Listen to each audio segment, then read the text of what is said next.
I'm standing outside of Baldwin Hall, where I did some interviews today. And imagine I'm carrying tripods and cameras up flights of stairs because there are no elevators in this building. And right now, only freight comes in and out of these tracks.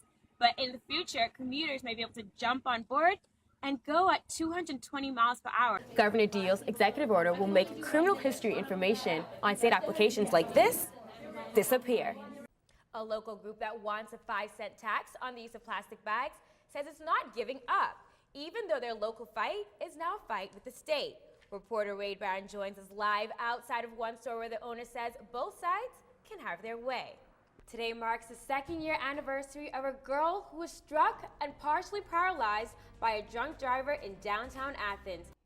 University of Georgia President Jerry Moorhead spoke out today, this time to personally assure students that there is no threat to their health. I'm sports anchor Kimberly Johnson, and I'm talking March Madness. Find out where the dogs sit after the break. But not for long, an ardent front is making its way in tomorrow and will have an even colder weekend. Shut, tape, and fill. It's the simple things, such as clothes, shoes, and toiletries that are being loaded into boxes. Simple things Atlanta resident Megan Lee says were taken away from friends and family at home. She was just hysterical and just saying that they had lost everything, and I just felt so just immediately like I want to get there, I want to be there, I want to be there to help them. That's her there. Lee shared these photos of her family's homes destroyed after the Category 4 Hurricane Joaquin hovered over Long Island and other South and Central islands of the Bahamas early this month. I was thinking, okay, can you imagine just going through that and you going back to your house? I mean, I saw pictures of my aunt and she's just digging through rubble for photos or memorabilia or, you know, just trying to pick the pieces up again. This is just a glimpse of what many families faced. Miles away from home, Lee wanted to help and was surprised to find that she was not alone. A group of Bahamians living in and around Metro Atlanta collected, organized, and boxed donated items. Team member Athea Nixon says the number of items collected went beyond her expectations. We had so many people from the diaspora simply wanting to help. Items carpeted this 2-car parking garage. Clothes filled boxes one after the other, and together Nixon says more than 60 boxes were collected and loaded into this moving truck. Nixon says her role is a small part of a big effort. We all have the connection of being Bahamian and also being Bahamians who have lived through hurricanes in our youth, and it's just something we have to do. You know, you have people who totally lost absolutely everything. The items will not replace all that was lost, but the group hopes that opening just one box could help families start over again. Lee says she has no doubt that residents of the affected islands will turn the tide. I just know Long Island people and people of the other small islands in the South that no one's going to run them off their island, no one or nothing. And they are going to just come together to do whatever they need to do. Lee says rebuilding homes and livelihoods will take some time, but it's these simple things that would help them along the way. In Atlanta, Georgia, Kimberly Johnson. We're trying to figure that out now. Georgia state troopers are investigating what caused this 15-passenger Ford van to skid off the side of I-85 and down the short pit before hitting a tree. Either by going to sleep or some other means, we're still investigating that. You can see the side of the van completely ripped off. Georgia State Police troopers say the van was carrying 12 people. 3 men ejected from the passenger seats. The 3 were confirmed dead on the scene. It's a 15-passenger van, and with a high amount of occupants that it does carry. Obviously, when it does crash, typically this is what we see. The passengers in the van were members of 2 rock metal bands, one named Wormwack and the other Chaotica, traveling from South Carolina to Atlanta for a gig. They were to perform at a music venue called The Basement. The venue released a message on the webpage saying their thoughts are with the deceased and that the event scheduled for tonight is canceled. Items from the scene were collected and a blue tarp thrown over the vehicles before being taken away. Georgia Department of Transportation Communications Officer Terry Pope says this accident is nothing less than tragic.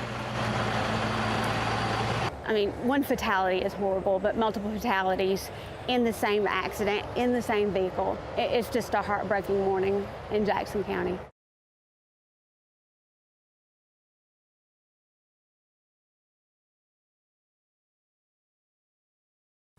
When I saw both of those almost at the same time, I shattered. UGA student and resident assistant Anita Guevara was scrolling through her Facebook page when she came across this Yik Yak post. It reads, "Most of the dead students were minorities. Good riddance. You don't belong at UGA." Anita saw this comment before hearing of the death of her fellow resident assistant. But she says it is more than just about a post. To be honest, didn't always feel like I belonged here. And so to see these Yik Yak posts, this post to say, even minorities don't belong here, even God agrees, that hit right at home because I don't always feel like I belong. She says the Yik Yak post is not isolated at all. Anita has been making calls, sending emails, and has taken to Facebook to rally students to address what she calls a racist culture at UGA and the platforms that allow comments like these to be made. I felt like I couldn't sit there and just let this one slide. I couldn't let that slide. Anita is fighting social media with social media. The difference, she says, she's not hiding behind her keyboard. We spoke to UJ Associate Professor of Telecommunications Itai Himmelbaum, who said hiding behind a screen is not anything new. It reflects one of the very first characteristics of the web, which is anonymity, and the concerns that you raise now has been around from day one. He says, although social media sites do not have a legal responsibility to protect its users, social media sites do have a moral one. It's a balance. You need to balance between freedom of speech and the effect that extreme expressions of speech may have on the individual.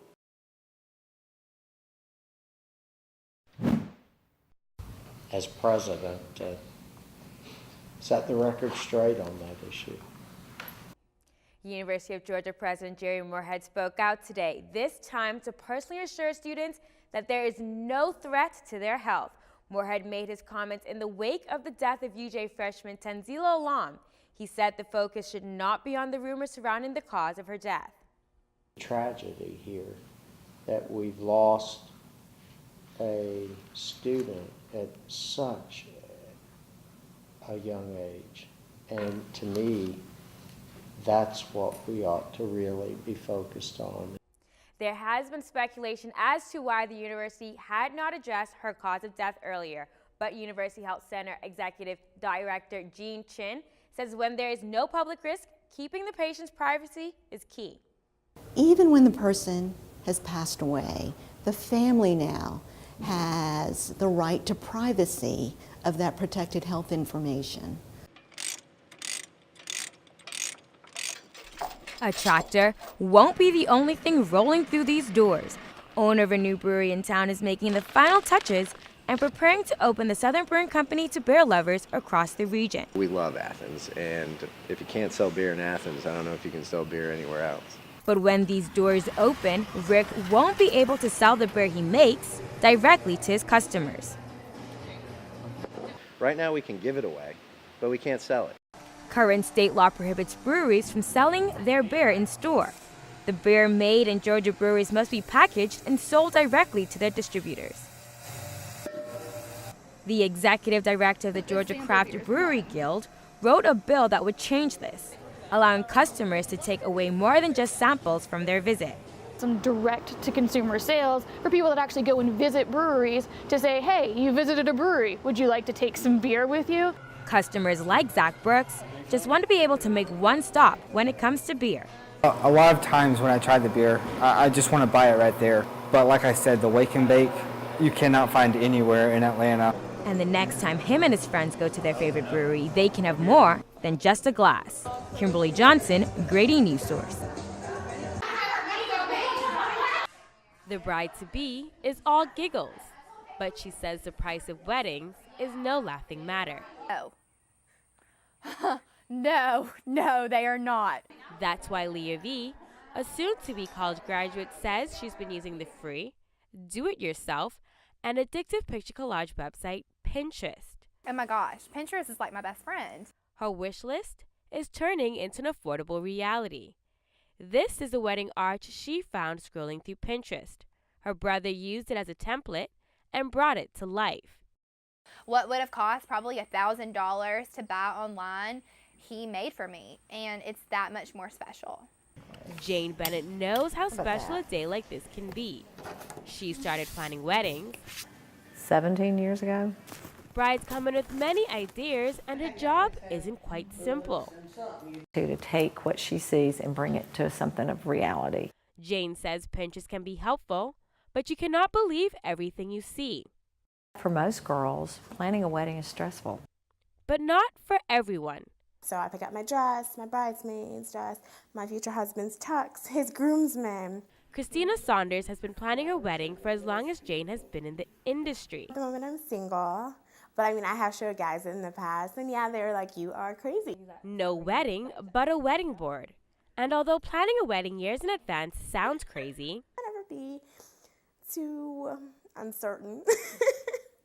There is no certainty that Pinterest will become the new wedding planner, but the trend is making it fun and easy for brides to be.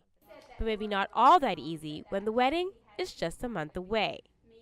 In Athens, Kimberly Johnson, Grady News Source.